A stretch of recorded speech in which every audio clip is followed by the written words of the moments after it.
नमस्कार, मी करिश्मा. एलव्ही न्यूजच्या बातमीपत्रामध्ये आपल्या सगळ्या दर्शकांचे अगदी मनापासून स्वागत.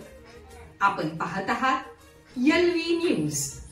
ढालगावात शॉर्ट सर्किटने घरास आग, संसारोपयोगी साहित्याचे नुकसान. ढालगाव तालुका कवटेमहांकाळ येथील गोपाल सुरेश मायने यांच्या राहत्या घराला शॉर्ट सर्किटने आग लागली. आगीत संसारोपयोगी साहित्य जळून खाक झालं. ही घटना शनिवारी दुपारी 12 वाजण्याच्या सुमारास घडली. सुदैवाने यामध्ये कोणतीही जीवितहानी झाली नाही. ढालगाव ढालगेवाडी रस्त्यावरील कमल बापू माने यांच्या घरात गोपाल सुरेश मायने हे भाड्याने राहतात. शनिवारी सकाळी घरातील सर्वजण कामानिमित्त बाहेर गेले, त्यामुळे घरी कोणीच नव्हते.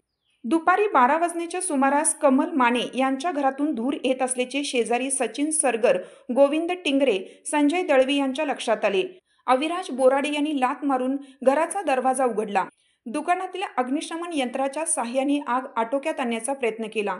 तोपर्यंत घरातील संसारोपयोगी साहित्य, धान्य जळून खाक झाले होते. घटनेची माहिती मिळताच माजी सभापती विकास हाके, सरपंच संजय घागरे यांनी घटनास्थळी भेट दिली. ग्राम महसूल अधिकारी शंकर वाघमोडे आणि ग्रामविकास अधिकारी विकास माने यांनी पंचनामा केला. आपल्या परिसरातील बातम्या पाहण्यासाठी आपल्या एलव्ही न्यूज चॅनलला सबस्क्राईब करा. एलव्ही न्यूज चॅनलसाठी मुख्य संपादक विलास उत्तम लोखंडे. चालू घडामोडींचे अपडेट्स जाणून घेण्यासाठी आपल्या एलव्ही न्यूज चॅनलला सबस्क्राईब जरूर करा. लाईक करा, शेअर करा व कमेंट देखील करा. बेल आयकॉनवर प्रेस करा व नोटिफिकेशन्स मिळवा.